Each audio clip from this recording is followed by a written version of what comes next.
Boyhood 12 വർഷം കൊണ്ട് ഒരു സിനിമ. 45 ദിവസമാണ് ഒരു ശരാശരി മലയാള സിനിമയുടെ ചിത്രീകരണ ദിവസം. അതിൽ കൂടുതൽ ദിവസങ്ങൾ എടുത്താൽ നിർമ്മാതാവിന് സാമ്പത്തിക നഷ്ടമുണ്ടാകും. എന്നാൽ മലയാളത്തിൽ മാത്രമാണ് ഇത്ര പെട്ടെന്ന് സിനിമകൾ ഉണ്ടാകുന്നത്. തൊട്ടടുത്ത് കിടക്കുന്ന തമിഴിലും തെലുങ്കിലും മറ്റും മാസങ്ങൾ കൊണ്ടാണ് 26 ചിത്രങ്ങൾ പോലും ഉണ്ടാകുന്നത്. അപ്പോൾ പിന്നെ സൂപ്പർ താരങ്ങളുടെ ചിത്രത്തെപ്പറ്റി പറയുകയും വേണ്ട.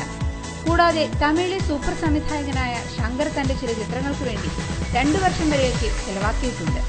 ഹോളിവുഡ് ചിത്രങ്ങളുടെ കാര്യം പിന്നെ പറയുകയും വേണ്ട. അവതാർ എന്ന ചിത്രം പൂർത്തിയാക്കുവാൻ സംവിധായകൻ ജെയിംസ് കാമറൂൺ 8 വർഷത്തിലേറെ സമയം വേണ്ടിവന്നു. എന്നാൽ അതിനെയൊക്കെ കടത്തിവെട്ടിയിരിക്കുകയാണ് മറ്റൊരു ഹോളിവുഡ് സംവിധായകൻ. ചിത്രത്തിന്റെ പൂർണ്ണതയ്ക്ക് വേണ്ടി ലോകത്ത് ആരും ചെയ്യാത്ത ഒരു പരീക്ഷണമാണ് ഇദ്ദേഹം നടത്തിയത്. തന്റെ ചിത്രം പൂർത്തിയാക്കാൻ റിച്ചാർഡ് ലിങ്ക്ലേറ്റർ എന്ന ബോളിവുഡ് സംവിധായകൻ 12 വർഷങ്ങളാണ് എടുത്തത്. 2002 ലിങ്ക്ലേറ്റർ തന്റെ ബോയ്ഹുഡ് എന്ന ചിത്രത്തിന്റെ ചിത്രീകരണം ആരംഭിച്ചത്. ചിത്രീകരണം പൂർത്തിയാക്കിയതാകട്ടെ 2014.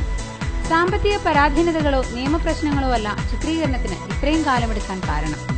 ചിത്രത്തിലെ കേന്ദ്ര കഥാപാത്രത്തിന്റെ വ്യത്യസ്ത പ്രായത്തിലുള്ള സന്ദർഭങ്ങൾ അതാത് പ്രായത്തിൽ തന്നെ ചിത്രീകരിക്കാനാണ് ലിങ്ക്ലേറ്റർ ഇത്തരമൊരു സാഹസത്തിന് മുതിർന്നത്. സാധാരണ ചിത്രങ്ങളിൽ വ്യത്യസ്ത പ്രായത്തിലുള്ള കഥാപാത്രത്തെ വ്യത്യസ്തരായ കഥാപാത്രങ്ങളായിരിക്കും അവതരിപ്പിക്കുക. എന്നാൽ ഒരേ ആള് തന്നെ തന്റെ കഥാപാത്രമാകണമെന്ന് റിച്ചാർഡിന്റെ നിർബന്ധമാണ് ചിത്രീകരണം വർഷങ്ങളോളം നീളാൻ കാരണമായത്.